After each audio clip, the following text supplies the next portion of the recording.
our top story at the hour. The United States military says it killed 2 suspected drug traffickers in a strike on a boat in the eastern Pacific Ocean. U.S. Coast Guard is searching for a 3rd person who survived the attack. U.S. Southern Command says intelligence showed the vessel was traveling along known narcotics trafficking routes and engaged in drug smuggling operations when it was hit. Video released by the military shows the multi-engine boat being destroyed. Well, this is the first strike of its kind since late last year and the first since U.S. forces captured Venezuelan President Nicolas Maduro and his wife in early January, bringing them to the United States to face trial.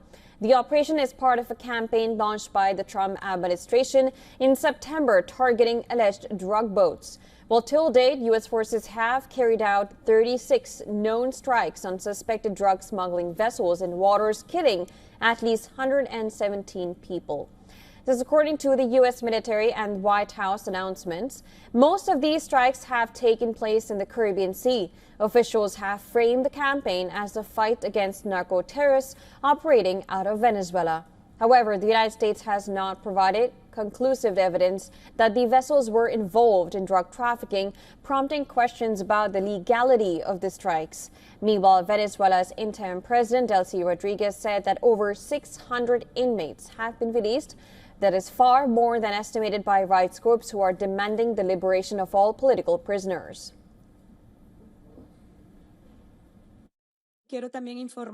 I would also like to report that, as of today, 626 people who had been deprived of their liberty have been released from prison. There are anti-political sectors that have failed to understand the moment. There are sectors that persist in manipulating and maneuvering.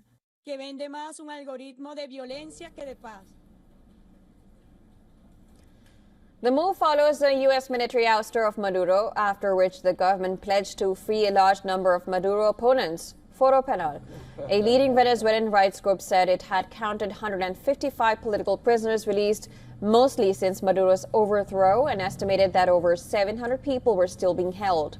Venezuelan interim president also said that she will ask the UN High Commissioner for Human Rights to verify the number of prisoners released in her country.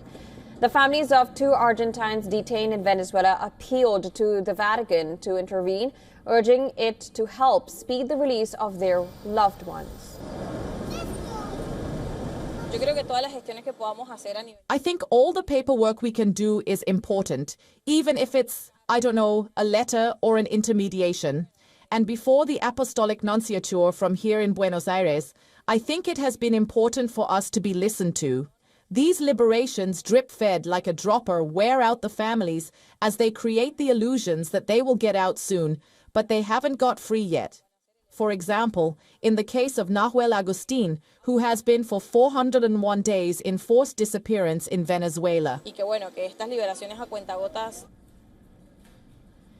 In related news, the United States announced that General Dan Kane will host top military leaders from 34 countries in Washington on February 11th. And officials say the meeting will strengthen regional cooperation, reinforce partnerships, and promote joint efforts to counter criminal and terrorist organizations.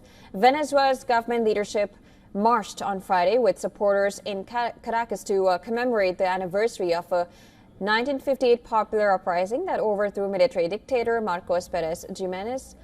Interior Minister Diosdado Cabello led the rally and said that the fight will end when we bring back President Maduro.